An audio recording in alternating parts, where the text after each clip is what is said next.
Studio Talk Show.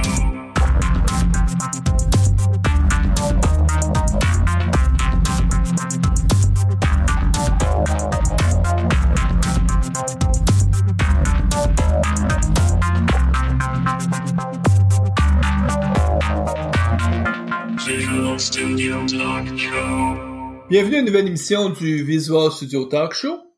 Le podcast, on discute d'architecture logicielle avec la plateforme Microsoft, ou en tout cas les outils Microsoft. Mon nom est Mario Cardinal, et comme à l'habitude, je suis accompagné de Guy Barrette. Bonjour Guy. Hey, salut Mario, ça va bien? Oui, très bien. Si ce n'est que vous venez de me rappeler à l'ordre parce que j'étais en train d'oublier l'enregistrement. C'est pas mon honneur, mais coudonc, je suis un être humain, normal, ça m'arrive des fois de... J'étais en train de programmer, justement, puis... T'étais dans la zone. Oui, tout à fait. Écoute, je voyais pas là, mais même là, quand... Tu sais, j'ai pas été soupé encore, là. Je suis depuis 4 heures que je programmais, puis là, il est presque 8 heures le soir, donc on va faire l'enregistrement, puis après ça, là, j'irai m'asseoir tranquille pour ça, manger. c'est difficile à expliquer à des gens qui font pas de la programmation, que à un moment donné, là, t'entres dans une, on l'appelle la zone, oui. là. C'est un mode où t'es super productif, là. T'as quelques heures comme ça de suite, là, dans lequel tu fais du travail comme tu ferais normalement en une journée complète, là, tu les fais en 2-3 heures, là, puis Ouais. ça coule. C'est comme un auteur là qui fait face à une page blanche, puis à un moment donné, les mots se mettent à dérouler, là. Et j'étais tellement dedans que je sais que j'ai entendu le téléphone qui me disait il y a un chat qui rentre, mais j'étais comme en deux choses que quand tu changes de quoi, là, faut que tu le fasses en un bloc, tu peux pas arrêter en plein milieu. Donc là, moi je continuais. Puis heureusement pour vous deux, quand tu m'as appelé après, là j'étais comme rendu à un état plus stable. Là je dis bon, il y a quelqu'un qui m'appelle, je pense que c'est important. Puis là quand j'ai vu ton nom, Guy, je dis oh, j'étais en train d'oublier l'enregistrement.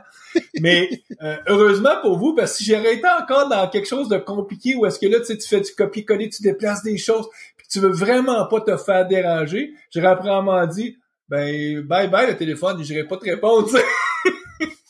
Je vais savoir les prochaines fois, je vais t'appeler une demi-heure avant le début de l'enregistrement. Non, écoute, Ah. En 18 ans de podcast, je peux pas dire que j'ai quand même un mauvais track record, donc... Non. Notre invité aujourd'hui, Yannick Forget. Bonjour Yannick. Bonjour. Hey, salut, ça va bien? Oui, super, et vous? Oui. Yannick qui va nous parler aujourd'hui d'un domaine... Ça fait combien d'années que tu t'intéresses à tout ce qui est le domaine de la programmation de logiciels embarqués? Ah, boy, le logiciel embarqué, je dirais un bon 10 ans. Une dizaine d'années, mais que tu t'es intéressé, par exemple, aujourd'hui, on va parler du Nano Framework de .NET. Et donc, tu sais, ton intérêt pour ça remonte à il y a quelques années, puis j'imagine? Oui, c'est ça. Je dirais, l'intérêt pour le domaine, je dirais plus matériel. Ça va faire un bon 10 ans. Le Nano Framework, c'est un petit peu plus récent. C'est quand même pas un langage qui est très vieux, mais je dirais une bonne dizaine d'années. Mais je suis moi-même programmeur plus, je dirais, niveau logiciel depuis 20 ans. Fait que c'est vraiment plus... c'est ça, je dirais la deuxième moitié là, de ma carrière là, que je me suis intéressé. C'est pas ta job journalière de faire de la programmation de systèmes embarqués. Toi, tu es un programmeur plus applicatif. Tu travailles chez Don, qui est je sais pas si on peut dire une filiale, en tout cas qui est attachée avec Pixis Technologies plusieurs années. Donc, ils sont reconnus, entre autres, pour l'utilisation des pratiques agiles, parce qu'ils donnent beaucoup de formation autour de ces pratiques-là. Ça fait combien d'années que tu es chez Don? Ça fait 3 ans. En fait, je suis arrivé la journée où la pandémie commençait, dans le fond, mars 2020. Ultimement, j'ai commencé cette journée-là, puis les gens commençaient à aller travailler à la maison. Fait que c'était vraiment mon changement de job le plus bizarre que j'ai eu, dans le fond, de ma vie, là. Effectivement. Mais je pense que pendant la pandémie, il y a beaucoup de gens qui ont vécu des choses un peu bizarres, en tout cas. Ouais, c'est un peu stressant. Tu dis, ils vont-tu me garder? Tu sais, moi, je viens de démissionner de l'autre endroit. Je vais-tu avoir le droit du chômage? Pas sûr. Finalement, bon, ça a bien été, puis je suis là depuis, puis ça va bien. Là. Ben, s'il y a un domaine où c'était assez facile de s'adapter au fait qu'on devait tout travailler de la maison, c'est bien le domaine du logiciel. Donc, c'est pas comme un gros changement radical ou drastique parce qu'on avait déjà entamé une certaine migration ou mutation les années précédentes, entre autres en adoptant les pratiques agiles et tout. Exact. Donc, tu es un programmeur aussi qui utilise beaucoup la plateforme .NET. T'as une certification même, je pense, autour de Microsoft. Ouais, en fait, je suis Microsoft Certified Professional depuis 2012. Plus récemment, je suis rendu développeur associate Azure. Mm-hmm. Fait que je gravite beaucoup autour de l'environnement C# dans le fond depuis très longtemps. Là. C'est vraiment le langage principal que j'utilise, là, c'est du C#. Tout à fait. Et le framework, la nano framework.NET qu'on va discuter, ça se programme avec du C#. Exact. Pas besoin de faire de l'assembleur ou en tout cas d'utiliser un langage un peu plus basic ou d'élancer là pour faire de la programmation pour du matériel avec le .NET Nano Framework. Non, c'est un petit peu ça la nouveauté dans le fond, parce que ce qui m'a amené à ça, c'est que j'ai fait une conférence, Kung Fu, oui, sur le Nano Framework cette année, mais l'année passée, je faisais une conférence sur la programmation de microcontrôleurs avec Visual Studio Code avec l'extension plateforme I/O. Mm-hmm. Ça, c'était développé à l'aide de C++, qui est, je dirais, le langage plus classique pour développer des microcontrôleurs. Ça va être C++, des fois Python. C#, c'est vraiment comme pas mal, c'est pas mal différent, c'est pas mal nouveau. Ça amène des avantages et inconvénients, mais c'est vraiment, c'est vraiment ça. Habituellement, là, c'est du C++ qui va être utilisé pour programmer un microcontrôleur. Là, tu as mentionné le mot microcontrôleur. Pourrais-tu m'expliquer c'est quoi un microcontrôleur par rapport, par exemple, à un processeur standard Intel là, qu'on retrouve dans la plupart des PC? Ouais. Donc, un microcontrôleur, ça n'a rien à voir avec les minimal API ou quoi que ce soit. C'est vraiment un genre de micro-ordinateur qui est moins rapide, mais c'est beaucoup plus petit qu'un PC traditionnel. Ça n'a pas d'écran, pas de clavier, pas de souris. Fait que ce qui va arriver, c'est qu'on va le développer, l'application, puis on va venir la pousser souvent par un fil USB sur le microcontrôleur, puis on va pouvoir le flasher entre quelque part. Fait que c'est parfait pour intégrer dans un produit de petite taille. On en croise à tous les jours des microcontrôleurs. Il doit en avoir souvent une cinquantaine juste dans une voiture. Ce qui arrive, c'est que c'est tellement peu dispendieux, puis ça peut rouler du code. Fait que c'est quand même super le fun là-dessus. Bien, chacun de nos auditeurs, autour de eux, présentement, ils ont peut-être une cinquantaine de microcontrôleurs, c'est juste qu'on les voit pas parce qu'ils sont souvent embarqués dans d'autres équipements. Mais tu sais, si je prends moi dans ma maison, tu sais, mon réfrigérateur, il y a probablement des microcontrôleurs dans partout. Tous les équipements sont souvent équipés de microcontrôleurs parce que c'est une façon de faire du logiciel pas trop dispendieuse parce que c'est des chips qui coûtent pas cher. Là. C'est de l'informatique, c'est de l'équipement qui coûte vraiment pas cher actuellement. Exact. Ultimement, on peut trouver des chips du genre avec du Wi-Fi sur une plateforme marketplace comme AliExpress pour moins de 5$. Mm-hmm. Fait que, on est très loin des prix d'un PC traditionnel. C'est-tu le même type d'équipement qu'il y a eu, on était en cessation de stock, en tout cas, on n'était pas capable d'avoir de chips, où on parle là, plus des chips de mémoire, ou c'est vraiment ce même type d'équipement-là? Tu sais, dans les automobiles, là, on n'était pas capable de commander une automobile parce qu'ils n'étaient pas capables de finir la construction parce qu'il leur manquait 2-3 microcontrôleurs, ou ce type d'équipement-là? C'est exactement ça. C'est exactement ces composantes-là qui manquaient pour les voitures. Puis c'est pas des composantes dispendieuses, mais ils n'en trouvaient plus du fait des problèmes de production. Là. Ben moi, on a même eu des histoires où est-ce que Volkswagen, pour pas le nommer, qui livrait des voitures, mais qui manquait certaines fonctionnalités parce que le microcontrôleur n'était pas là, puis ils ont juste décidé, écoute, on va finir l'automobile, mais sans avoir la fonctionnalité X que le client a quand même payé pour. Puis là, ce qui était un peu triste dans ça, c'est qu'ils l'ont même pas dit, puis ils ont quand même chargé le plein prix au client. Donc, Eh bien.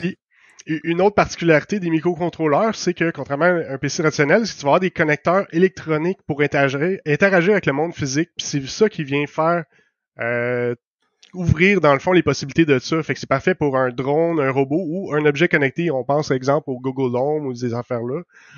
Donc, tu vas être capable de connecter des senseurs, par exemple, pour mesurer la température. Donc, c'est quoi les types de senseurs ou de connecteurs les plus typiques qu'on va brancher? Ah, ben, on va pouvoir brancher, on va pouvoir utiliser des boutons, lire là-dessus. On va pouvoir envoyer des signaux, c'est-à-dire faire allumer une lumière ou un relais, faire fonctionner un servomoteur, décider de la vitesse d'un moteur qui serait à vitesse variable, des choses comme ça, là. Mm-hmm. Puis tu me donnais l'exemple avant qu'on commence l'enregistrement d'un projet que tu as fait pour lire la température de ta piscine, je pense, de l'eau. C'est un des premiers projets que j'ai fait. En fait, c'est j'ai mon microcontrôleur qui va se brancher sur le Wi-Fi et ça va lire la température de ma piscine. C'est branché avec un panneau solaire, donc c'est autonome toute l'année, je dirais, pendant la période de baignade. En plein hiver, quand il fait moins 40 degrés, c'est dessus. C'est pas branché actuellement. C'est que la piscine est en glace, mettons, que tu peux savoir la température, mais c'est pas très utile. Puis ce qui est le fun, c'est que ce device-là, tout ce qu'il va faire, c'est qu'il va s'allumer je dirais, 30 minutes. Il va prendre une relevée, il va envoyer ça sur un serveur MQTT. MQTT, c'est un genre de petit message broker lightweight pour des projets Internet of Things. Fait que ce que ça fait, c'est qu'il envoie sa température, il se remet en sleep. La raison de ça, c'est que tu veux pas demander ta température directement au microcontrôleur. Lui, sa job, c'est juste d'envoyer ça vers un serveur dans le cloud. Mm-hmm. Puis quand tu vas aller demander tes relevés de senseurs après ça, c'est le cloud que tu vas déranger, pas ton petit microcontrôleur qui est moins rapide. Fait que la vitesse à ce moment-là, elle dérange plus. Puis là, elle va envoyer ça, puis je vais intégrer ça avec Google Home. Fait que je peux demander à Google Home, OK, c'est quoi la température de ma piscine? Puis lui, il me répond. Mais par contre, faut que tu payes pour ton petit service cloud là, sur lequel tu déposes ou c'est un service gratuit que, par exemple, Google offre parce que il aime bien savoir encore plus sur nos habitudes gratuitement. Non, c'est un service gratuit, c'est pas Google, en fait, c'est Adafruit qui offre ça. Oui? Okay. Adafruit.io. Puis ce qui est le fun, c'est que ça vient aussi avec un paquet de dashboards. Fait que là, je vais avoir tout le relevé de température dans le temps. Je vais pouvoir même renvoyer des signaux vers mon microcontrôleur. Fait que ce que je pourrais faire, ultimement, c'est de dire, regarde, je vais mettre un bouton dans le cloud. C'est un service qui peut fonctionner sur un téléphone. C'est responsive. Puis là, je pourrais carrément voir ma température. Je pourrais allumer à distance un relais, par exemple, qui pourrait partir une thermopompe pour réchauffer la piscine à distance. Okay. C'est toutes des choses qui seraient possibles. T'as mentionné le microcontrôleur. Les gens sont sans doute familiers avec les Raspberry Pi. Est-ce qu'un Raspberry Pi, c'est un microcontrôleur ou c'est un petit ordinateur? Ouais. Lui, il navigue un peu dans les zones grises. La raison pour ça, c'est que oui, il y a des connecteurs électroniques dessus. Fait qu'on peut déjà faire un paquet de petits projets intéressants avec. La grosse différence, c'est qu'un microcontrôleur, il n'y a pas de OS en dessous. Il n'y a pas de système d'exploitation.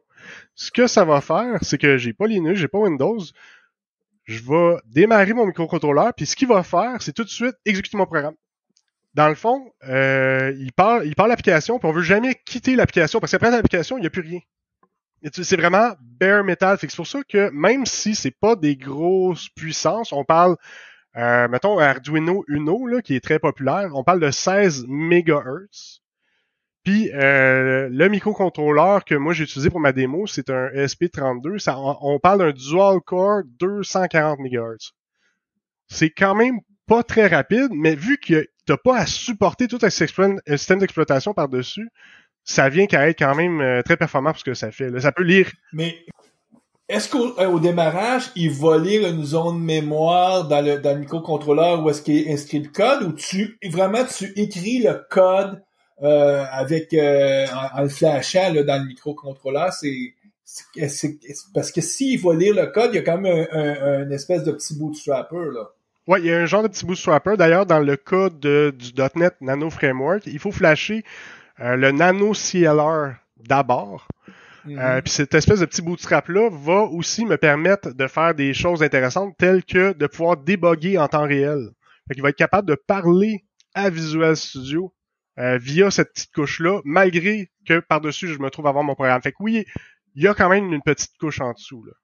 Et tu as répondu à ma question quand je disais est-ce que le Raspberry Pi c'est un ordinateur? Ben vu que il roule un OS Linux, bon c'est un ordinateur contrairement à un microcontrôleur.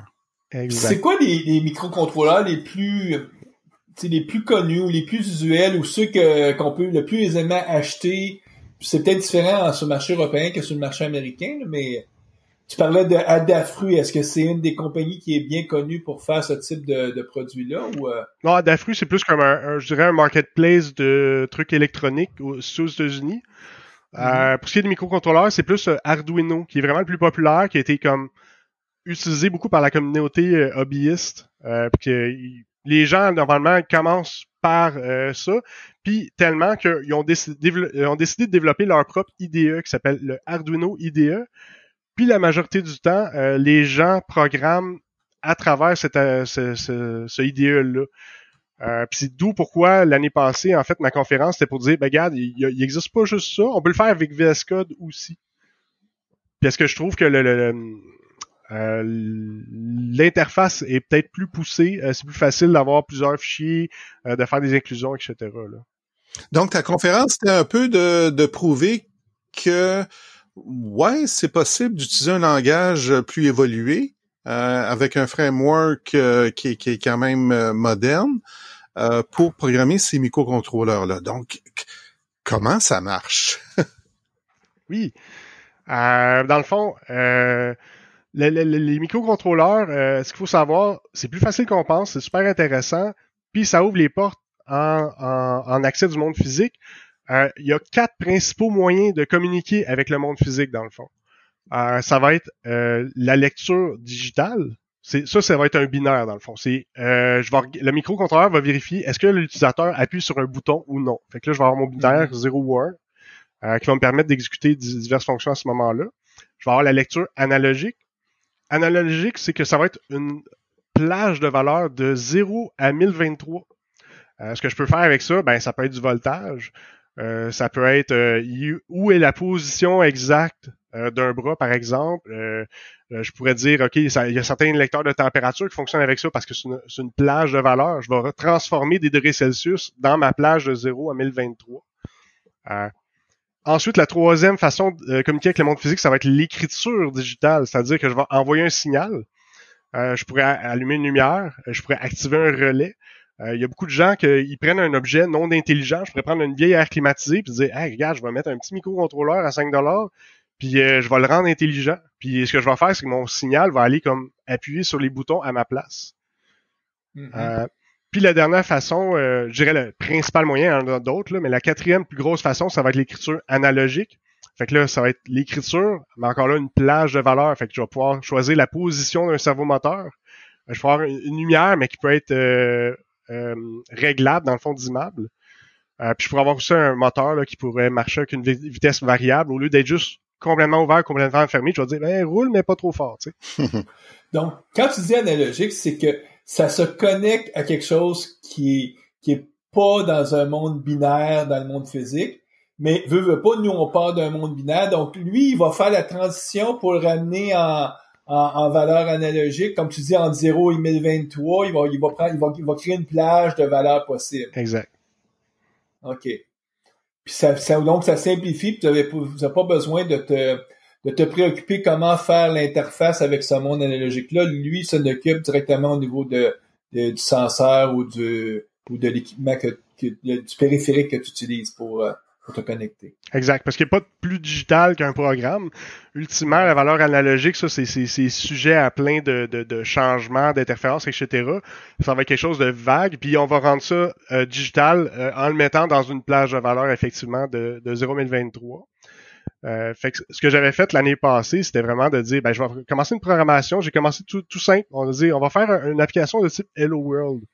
Mais là, on se souvient, j'ai pas d'écran, j'ai pas de clavier, j'ai pas de souris. Fait que qu'est-ce qu'on fait dans le monde des microcontrôleurs, faire un Hello World? On fait clignoter une petite lumière.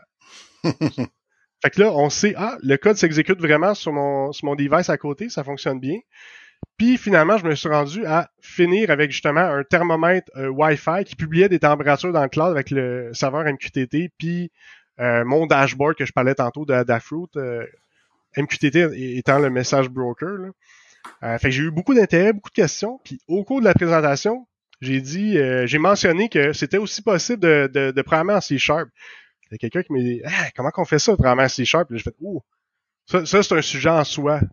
Ce qui m'a amené finalement à la conférence de cette année, ma conférence de cette année était une réponse à ma conférence Kung Fu de l'année passée, dans le fond. Mais si on fait juste regarder, quand tu as commencé, donc au début, est-ce que tu utilisais à ce moment-là le Arduino IDE quand tu as commencé pour juste faire un Hello World ou tu étais déjà avec le Visual Studio Code? Moi, quand je l'ai appris, c'était vraiment avec l'Arduino aussi. Je dirais... Okay. Quand tu vas sur Internet, tu cherches... Est-ce que tu recommanderais aux gens de commencer par ce chemin-là s'ils débutent ou de dire non, sauter, vous pouvez tout de suite aller dans VS Code puis utiliser le Nano Framework. C'est-à-dire, si tu as à refaire le chemin, là, maintenant que tu sais les deux, qu'est-ce que tu ferais? Je dirais que ça dépend de peut-être l'aisance que les gens ont avec le langage. C'est sûr que le C++, j'en ai fait, je suis quand même pas pire, mais tu sais, c'est pas quelque chose que j'utilise quotidiennement. Fait que c'est sûr que pour moi, le C#, c'est plus accessible, par exemple. Il y a des gens qui peuvent aussi programmer en Python. Moi, j'ai pas exploré cette avenue-là, mais je sais que ça se fait. Si les gens n'ont pas de problème avec les C++, je pense que recommencer avec l'Arduino, c'est peut-être une bonne idée dans le sens que c'est quand même un langage plus mature. Il y a plus d'exemples sur Internet. C'est plus classique, un peu. OK. Donc, si on a un background qu'on connaît très bien C++, ce chemin-là est bon. Mais si on a un background qu'on connaît vraiment très, très bien C#, l'autre chemin, le chemin que tu vas nous parler aujourd'hui peut être fort intéressant. Ma question pour toi, quand t'as expérimenté, juste faire ton premier Hello World, être capable de faire flasher ta petite lumière, c'est-tu quelque chose qui t'a pris des semaines à réussir à faire ou en quelques soirées, tu réussis à dire, bon, OK, j'ai atteint cet objectif-là. C'est-à-dire, est-ce qu'on parle de projets qui sont d'envergure ou de choses qui sont vraiment de nature plus obéisse qu'on peut faire en quelques heures? Moi, étant un développeur principalement, c'était pas tant le côté logiciel qui m'inquiétait que le côté plus hardware.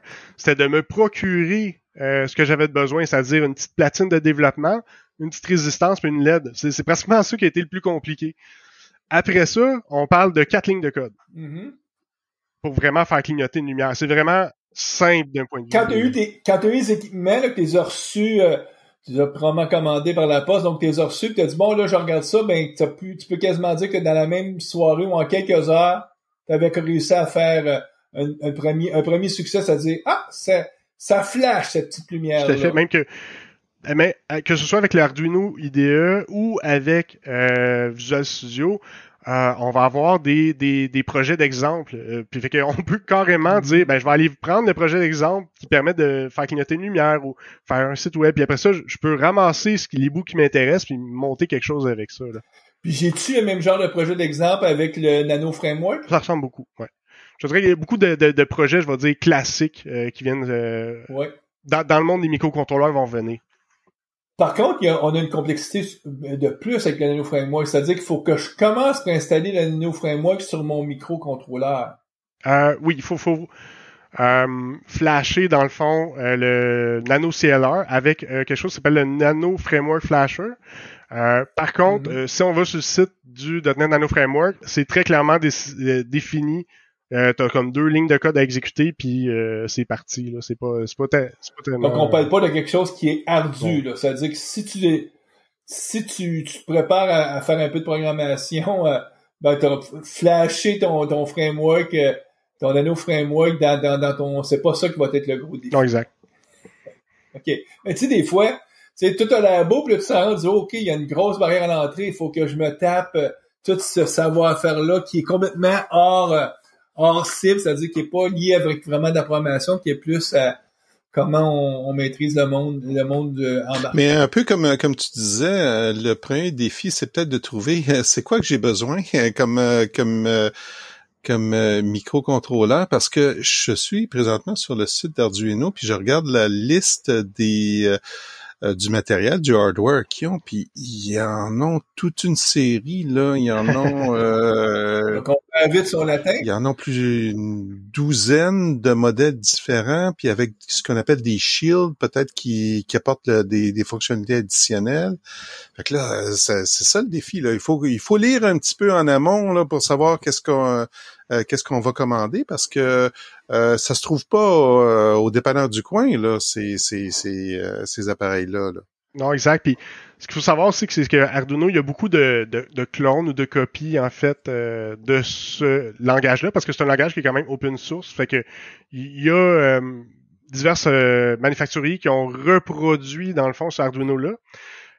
Puis ce qu'il faut savoir aussi, c'est que le .NET Nano Framework va pas rouler sur tous les microcontrôleurs. Ce qu'on va voir sur le site d'Arduino, comme je parlais du Arduino Uno tantôt, qui est juste 16 MHz, c'est pas suffisant malheureusement pour rouler du .NET Nano Framework. Fait que il va vraiment falloir aller regarder sur le site du .NET Nano Framework qu'est-ce qui est supporté. Puis un des plus populaires, celui que j'ai utilisé, qui est le ESP32. Lui, il a les ressources supplémentaires en termes de rapidité et de mémoire, puis d'espace. Je dirais pas de disque, parce qu'il n'y a pas vraiment de disque, là, c'est plus une mémoire flash. Mais il y a un certain minimum à avoir. Quand on va du côté du Arduino IDE, c'est sûr que c'est un peu plus léger que le Nano Framework. Fait que ça nous permet de fonctionner avec plus d'appareils, finalement. Puis je viens d'aller, excuse-moi Mario, je viens d'aller sur le site du nanoframework.net, puis j'imagine qu'à partir de là, on peut, ils peuvent nous lister là, les microcontrôleurs là, qui sont compatibles avec le framework. Oui, exact. Je crois que ce serait dans la section pour débuter. Ce que je voulais savoir, c'est il va falloir quand même débourser un peu d'argent pour acheter des contrôleurs de ça. On parle de quelle somme en général, on parle-tu d'une cinquantaine de dollars ou une centaine de dollars pour s'acheter sa plaquette et tout, ou c'est plus d'argent que ça? Si on parle juste du microcontrôleur en soi, ça peut partir aussi bas que 5$. Si on veut un kit, parce que il y a le défi aussi de dire, ça me prend peut-être des petits servomoteurs, des petites lumières, des petites résistances. Ce qu'on peut faire comme une petite solution facile, c'est qu'on peut aller sur Amazon et dire, je veux un kit Arduino, par exemple. Puis là, il va nous arriver avec un paquet d'affaires, puis ça peut coûter 50-80$, mais là, tu as vraiment des moteurs, des lumières, des résistances, comme de quoi t'amuser quand même longtemps. Là. Okay. Fait que une bonne solution pour commencer, disons, le .NET Nano Framework, ça serait peut-être de dire, je vais aller chercher juste mon microcontrôleur, mettons un SP32, qui coûte à peu près rien, puis je vais aller le combiner avec un kit pour Arduino, parce que ces trucs-là, c'est quand même compatible. Okay. Les petites résistances, les petites lumières, ça, il n'y a pas de problème, ça va fonctionner de la même façon. Là. Le .NET Nano Framework, lui, tu peux pas l'utiliser avec l'Arduino IDE. Tu vas vraiment l'utiliser avec Visual Studio. Exact. Pas Visual Studio, en fait, normal. Ah oui, le gros Visual Studio, là. Pas ça se trouve être... tu vas installer le Visual Studio. Tu vas aller chercher une extension qui est l'extension .NET Nano Framework. Ça va venir avec des exemples de projets pour démarrer. Puis ça va venir aussi avec un petit utilitaire qui va venir te permettre de communiquer avec ton microcontrôleur, finalement, que ce soit pour le débugger, pour envoyer du code, déployer, tout ça. Puis la communication se fait via USB? Ouais. OK. Ouais, c'est un simple fil USB. Fait que tu branches ton microcontrôleur par USB à ton ordinateur, puis là, tu peux débugger, tu peux déployer ton code, là, finalement. Est-ce qu'à ce moment-là, on est à l'étape de flasher le code ou on est juste en mode communication simple avec le microcontrôleur? Dans Visual Studio, en fait, quand on va dire, maintenant, je vais commencer mon projet, je vais faire F5 ou juste publier, là, on va vraiment, l'utilitaire va venir flasher vraiment le programme sur le microcontrôleur, puis là, dès qu'il est rendu, lui, il n'y a pas d'OS en dessus, fait qu'est-ce qu'il fait? Il part le programme. Pas le choix, c'est tout ce qu'il peut faire. Si on a fait F5, ben là, il va tomber en mode debugging, ce qui est quand même, tant qu'à moi, un game changer, parce que si j'utilise l'Arduino IDE, habituellement, ce que je vais faire pour débugger, c'est dire, ben je vais envoyer sur le port série test ou allo. Puis là, je sais que je suis rendu là dans le cas, tu sais, comme qu'on codait dans une application console là, quand il n'y avait pas de débugger. Là. Fait que là, j'arrive avec mon vrai Visual Studio, puis je dis, hey, je peux arrêter. Je mets ma souris au-dessus d'une variable. Hey, il me dit c'est quoi qu'il y a dedans. Puis hey, je les mets dans un watch, je la vois changer. Je dis, hey, wow, ok, attends un peu, là. On dirait vraiment que je suis en train de faire du C-Sharp. Ben, en fait, c'est ça. Puis, j'ai accès au garbage collector. Normalement, du C++, ben, je suis obligé de allouer des variables. Il y a des risques de memory leak. Je dis pas que c'est impossible de faire du memory leak en C-Sharp, mais c'est beaucoup plus facile de pas en faire. Ouais, effectivement. Ce qui est plus facile à faire, c'est d'attacher des ressources, puis qui se désallouent jamais parce que ta façon de programmer fait que le garbage collector n'est pas capable de faire sa job. C'est plus ça qui se passe en C# que d'oublier de détruire sa mémoire vu que c'est le garbage collector. Et quand on parle de Nano Framework, c'est pas le .NET Framework Core, whatever, le complet. Là, on est sans doute limité par ce qu'on peut faire. Ouais, exact. Dans le fond, je peux faire deux comparaisons. Tu vois, le Nano Framework qui se trouve un peu entre le .NET Framework standard puis le Arduino. Si je compare, bon, l'Arduino, on l'a dit, ça va être en C++, tandis que le Nano Framework, c'est en C#. Le Nano Framework, beaucoup plus moderne, plus puissant que le C++, des fonctionnalités avancées telles que le multithreading de façon native, la programmation, je dirais, plus simple, plus rapide, surtout pour un programmeur, je dirais, comme moi, qui fait du C# habituellement. Puis de l'autre côté, tu vas avoir le .NET Framework complet. Fait que si on compare, ben, le .NET Nano Framework va être beaucoup plus léger, parce que comme je disais, ben, un microcontrôleur, c'est quand même limité en ressources. Fait que ce qu'on va faire, c'est que on va aller utiliser beaucoup des librairies NuGet. On va avoir un .NET CLR le plus petit possible, puis tout après ça va être des packages NuGet qui vont venir se greffer à ça, juste ce que tu as besoin. Fait que ça se trouve à ne pas être les mêmes librairies que le .NET traditionnel. Fait que c'est tout des librairies faites pour .NET Nano Framework. Fait qu'il y a moins de bibliothèques disponibles malheureusement que le framework standard qui est plus large, qui est aussi plus lourd, qui ne rentrerait pas dans un microcontrôleur. Puis, dans le fond, c'est ça va fonctionner sur les périphériques là, bare metal, tandis que les applications de .NET, ben ça prend le système d'exploitation qui est en dessous, etc. Là. Mais on s'entend, quand tu vas coder, là, tu vas coder de façon différente. C'est-à-dire, tu vas faire des choses qui sont très simples. Tu chercheras pas à te connecter à une base de données là ici là. Fait que tous les outils qui permettent de se connecter à une base de données n'existent pas dans ce monde-là. Ben pourquoi pas. Dans le sens que dans NuGet, on a énormément de librairies. Je pourrais convertir du JSON sur une ligne de code. Je peux utiliser un sérialiseur de JSON. Je peux faire de la réflexion. Oh. Si je veux une librairie qui se connecte à SignalR, ça existe. Fait qu'une base de données, oui, aussi, pourquoi pas, dans le fond. Il y a vraiment beaucoup de librairies disponibles. C'est quand même assez puissant, je dirais. Là. Oh, OK. Mais normalement, le pattern, ce serait de lire l'information qui provient d'un sensor, puis ensuite de pousser cette information-là par HTTP, par un protocole quelconque, à quelque part ailleurs dans le cloud. Puis c'est là qu'on va utiliser peut-être un service comme sur Azure, comme IoT, qui va permettre d'ingérer là ces données-là puis les agréger. Oui, ben c'est une des possibilités qu'on a parce que c'est vraiment pas tous les microcontrôleurs qui ont accès à un chip Wi-Fi. Ça pourrait être aussi niaiseux que on pense par exemple à un drone. Je sais pas s'il y a des auditeurs qui ont des drones. Ben le drone, lui, on va lui envoyer un signal. Ben je veux tourner à droite ou je veux tourner à gauche. Il y a toujours un petit microcontrôleur qui va transformer ça en code, puis qui va dire, ok, ben lui il veut tourner à droite.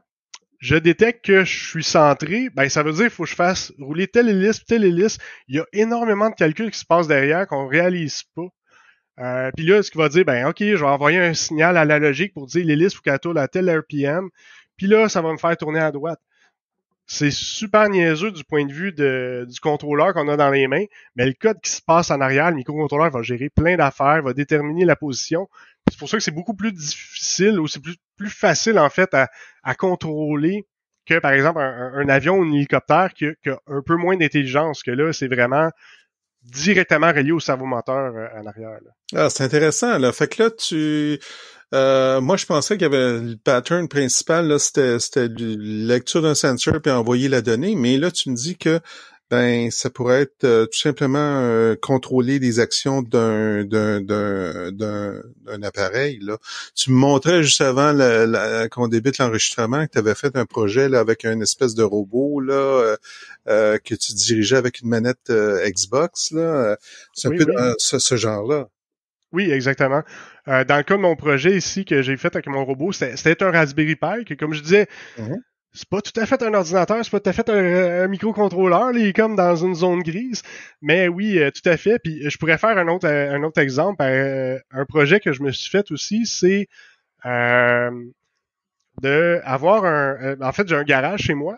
Je vais être sûr, par exemple, de ne pas aller trop loin puis de tomber dans le mur, mettons, de toucher au mur avec ma voiture. Fait que ce que je peux faire, c'est que je peux mettre un petit lecteur ultrasonique. Ce lecteur-là va transformer, encore là, une distance, un chiffre de 0 à 1023 pour me dire c'est quoi la distance de ce qu'il y a devant. Fait que là, je peux déterminer la distance de mon bumper. Je fais allumer des petites lumières pour m'aviser hey, t'es sur le bord, puis après ça tombe rouge, je te dis OK, arrête. Et ça se connecte pas au Wi-Fi, là. En tout cas, c'est pas mal plus techno que chez moi, parce que chez moi, j'ai accroché une balle de tennis à une corde qui est au mur. Puis là, quand je recule, là, puis je la cote, là, ça visuellement, je la vois, mais ouais, non, je pense que... un autre exemple, le fun. Disons, j'ai une plante ou un potager. Je veux que cette plante-là se devienne intelligente puis qu'elle soit arrosée quand elle a soif. Ben, je vais mettre un petit senseur d'humidité.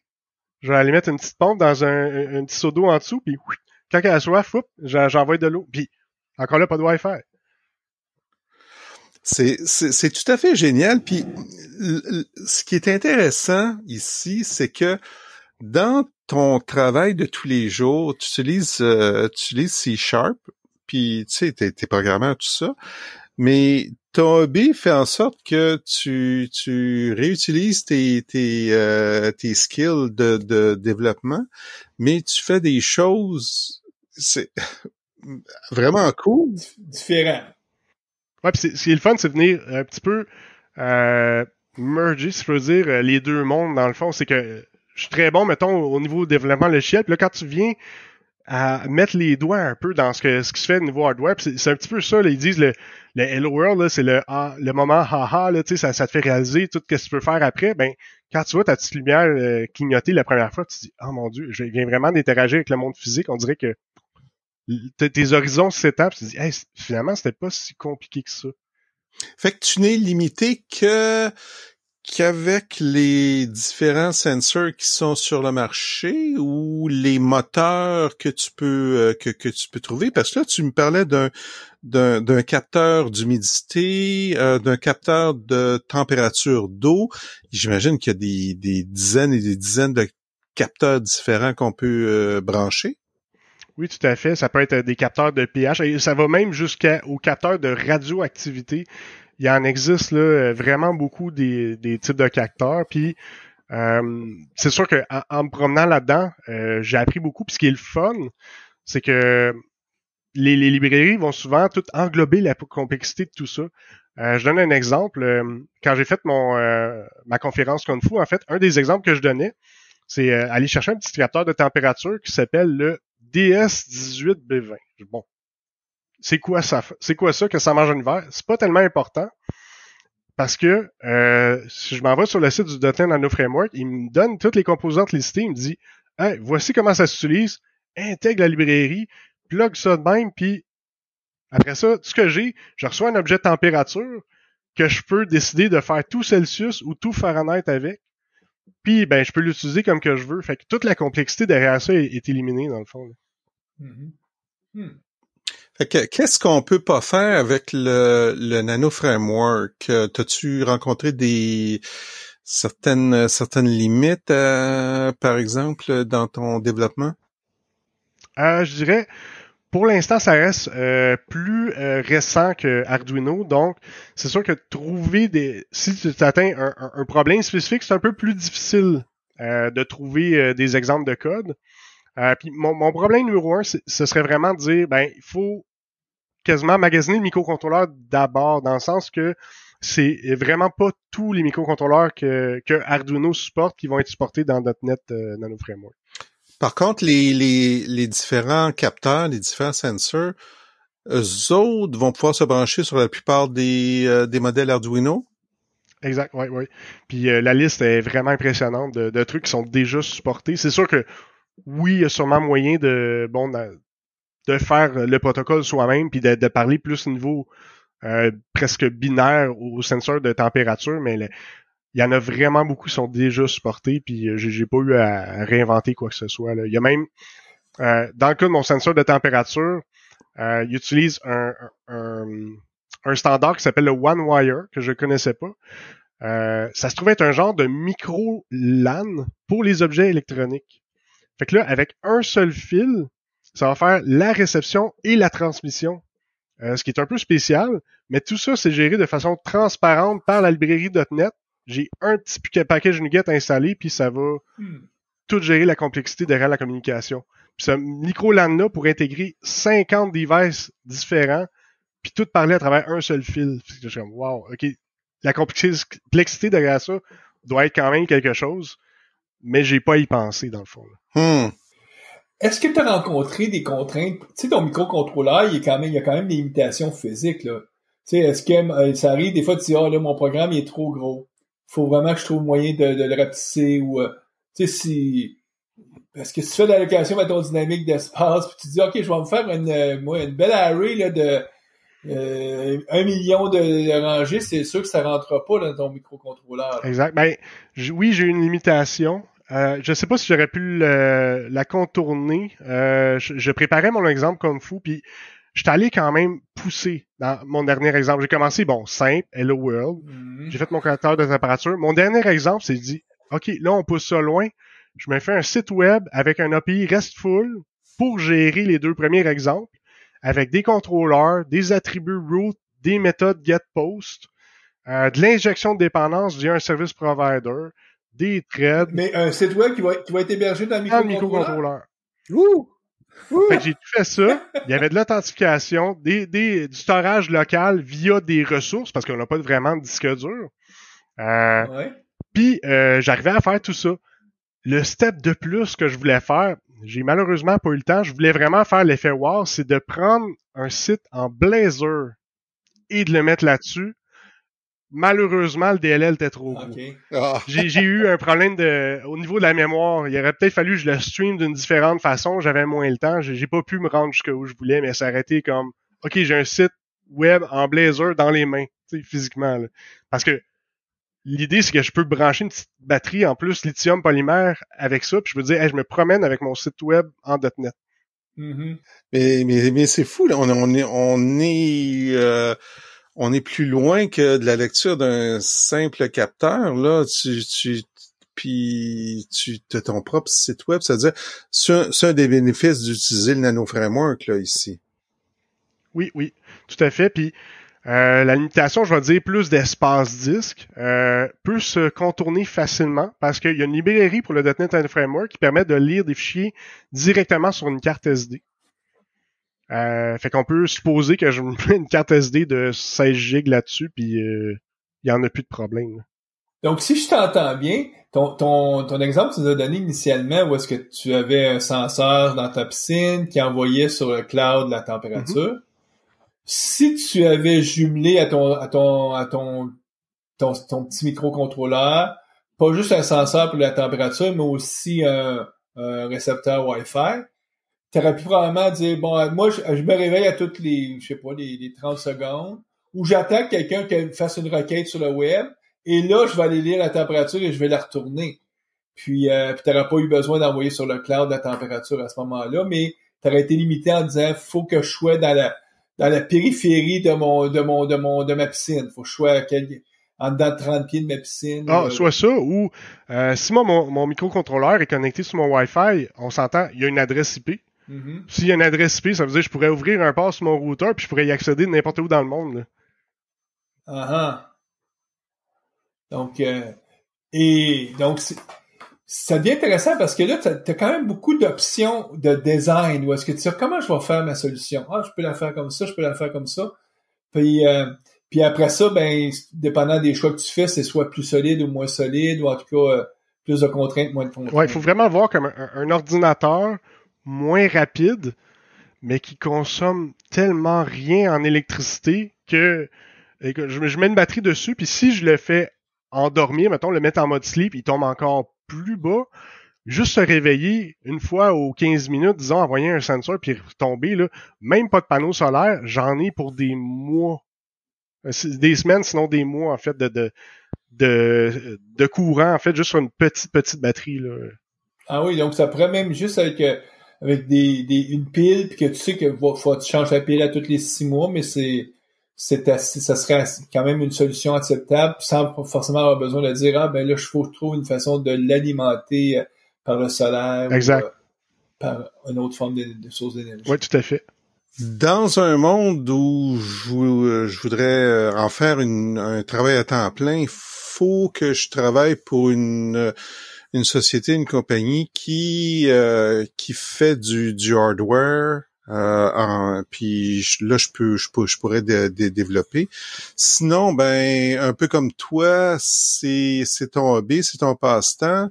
Puis là, les possibilités sont presque infinies. Là, c'est juste ton imagination là, la limite là. Oui, tout à fait. Ultimement, on peut penser à plein de projets. Après ça, c'est vraiment ce que ça ouvre après de dire. On pense, par exemple, les chasseurs qui ont des caches, ils veulent savoir, il y a des animaux qui passent, tout ça. Mm-hmm. Mais il existe aussi des petites caméras qui vont venir se brancher sur ce device-là. On va se dire, ah ben, il y a un mouvement, prends une photo ou envoie-moi une vidéo, pitch ça sur Internet. Tout est possible rendu là. Puis, je dis Wi-Fi, mais il existe aussi des composantes qui pourraient permettre de mettre une carte 3G, par exemple, une carte de cellulaire, une carte SIM. Mm-hmm. À ce moment-là, on peut être à peu près n'importe où, puis envoyer des signaux, puis on s'entend que envoyer une lecture de sensor aux 30 minutes, c'est pas là qu'on va défoncer un forfait data. Là. Ouais, effectivement. Fait que si je voulais commencer, là, ça m'intéresse. J'écoute le podcast, puis hey, ça a l'air le fun, cette histoire-là de microcontrôleur, là, puis de nano framework, là. Qu'est-ce que tu suggères, là? C'est quoi le parcours, là, peut-être des premières étapes? Ben moi ce qui m'a starté, c'était vraiment d'aller chercher le matériel. Donc comme je disais tantôt, même Amazon ou une place comme ça va permettre d'aller chercher un petit kit, on va dire Arduino, un kit de base. Ça peut varier entre 15 et 50 $, on va dire. Déjà avec ça, si on veut commencer avec l'Arduino IDE, souvent ce kit-là va venir avec une copie de type Arduino, vu que c'est open source. Le design, en fait, est open source. Fait qu'on peut déjà commencer par ça avec du C++. Après ça, si on veut y aller en C#, ben moi, ce que je recommanderais, c'est ça, d'aller chercher quelque chose qui s'appelle le ESP32. Puis, c'est vraiment pas dispendieux. Tu vas voir les entrées-sorties, ça vient avec le Wi-Fi, le Bluetooth, le dual-core. Puis, souvent, il y a certains modèles qui vont venir avec un circuit pour recharger une batterie lithium polymère aussi. Dans mon cas, la variante que je suis allé chercher s'appelle le Lolin 32, puis lui, c'est ça, il offrait le circuit de recharge pour batterie. Là. Ce qui vient, je trouve, étendre pas mal les possibilités. Là. Donc, premier défi, c'est d'acheter le bon microcontrôleur. Donc, il y a de la lecture, il y a un petit peu de travail en amont là, qui doit être fait là, pour s'assurer là, qu'on commande la bonne chose. J'imagine qu'il y a plein de sites puis de blog posts là, qui peuvent nous aider là, à cette étape-là. Oui, tout à fait. Il y a énormément de sites web qui vont justement nous aiguiller dans ce sens-là. Autant du point de vue matériel que software. C'est sûr que moi, le côté logiciel, c'est pas ça qui m'inquiétait le plus. C'était vraiment le côté matériel dans mon cas. J'étais vraiment plus un programmeur quotidiennement qui touchait pas à ça. Fait que mais ça a été beaucoup plus facile que j'aurais pensé de mettre le pied dans ce monde-là, finalement. OK. Et comme outil de développement, tu as mentionné tantôt, ça prenait Visual Studio, pas Visual Studio Code, là, le vrai IDE Visual Studio. Exact. Le vrai Visual Studio avec l'extension qu'on va aller chercher de .NET Nano Framework. OK, d'accord. Donc, c'est une extension à Visual Studio. J'imagine qu'on peut utiliser sans problème Visual Studio, la version Community. Oui, tout à fait. Il n'y a pas de problème là-dessus. On n'est pas obligé d'avoir ça serait défi de purpose si on serait obligé d'avoir la version entreprise de Visual Studio là, Exact. pour ça. Donc, je peux commencer. Ça me coûte pas grand-chose finalement. Là, j'ai Visual Studio Community qui est gratuit pour faire ce genre de travail-là. Je peux en bas de $100, là, je devrais être assez bien équipé en cherchant un peu sur Amazon, là, trouver des kits.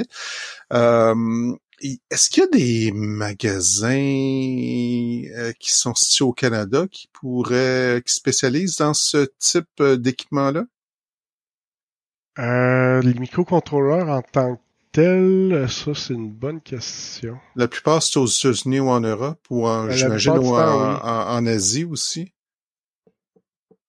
Ouais, exactement. C'est vraiment un domaine où est-ce qu'on achète beaucoup en ligne. Hein. C'est pas, ça existe pas beaucoup les magasins sur le coin de la rue où tu vas magasiner des microcontrôleurs. Là. Peut-être dans des marchés très verticaux, par exemple, et puis les contracteurs vont les connaître, mais pour nous, les hobbyistes, là, c'est pas... Moi, j'ai pas mal tout été cherché en ligne, je dirais. Là. Ouais, puis tu mentionnais tout à l'heure AliExpress, donc il y a plein de choses qui viennent c'est sûr, de faut Chine. Être pressé.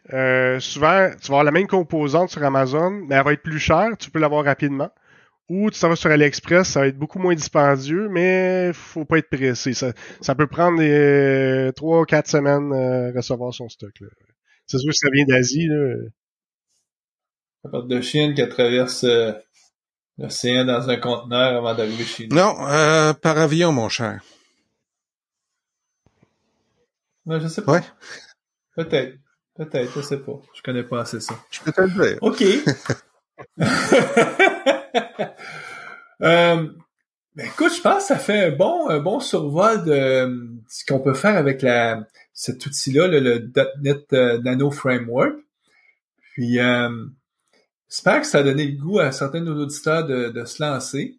Guy, je te regarde, puis là, moi, je sais que toi, t'aimes beaucoup tout ce qui est justement les bébelles électroniques. Ouais. Est-ce que tu vas te... En fait, ça m'intrigue parce que lorsque le Raspberry Pi est sorti, je me suis lancé un petit peu là-dedans. Ça a été le fun avec des sensors, tout ça, mais j'ai jamais fait d'application pratico-pratique. Là. J'ai utilisé le Raspberry Pi dernièrement pour tester puis faire des conteneurs sur ARM parce que c'est un processeur ARM. Mais ma petite balle de tennis là qui me donne la position limite là dans mon garage là, je pense que à un moment donné je devrais remplacer ça par quelque chose comme Yannick a fait. Mais tu pourrais aussi garder la balle de tennis aussi comme plan B parce que le jour où il y a une panne d'électricité, ben tu vas peut-être être content d'avoir ta balle de tennis quand même parce que c'est bien beau toutes les technos, mais on est. Ouais, mais Yannick a dit qu'avec une petite batterie là, je pourrais garder ça longtemps vivant là. En passant, je ne sais pas si les auditeurs ça pourrait les intéresser, mais tout le code que j'ai fait au cours du Kung Fu, c'est disponible sur mon site de GitHub. C'est libre. Envoie-nous le lien, on va le mettre sur la page. Absolument, oui. Super, pas de problème. Ben écoute, je m'allais te remercier parce que c'était très intéressant. Ouais, c'est le fun. Dès qu'on parle de matériel, là, tout ça, là, puis de contrôler des lumières ou des choses comme ça, il y a une partie qui est magique, hein, un petit peu à tout ça quand on code puis qu'on pousse notre code, puis à un moment donné on voit quelque chose s'animer ou changer ou bouger, c'est comme il y a une partie de magique là dans tout ça. Effectivement. Bon, ben on va souhaiter bonne programmation à nos auditeurs. On va les revoir le mois prochain.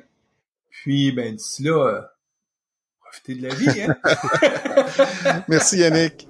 Merci.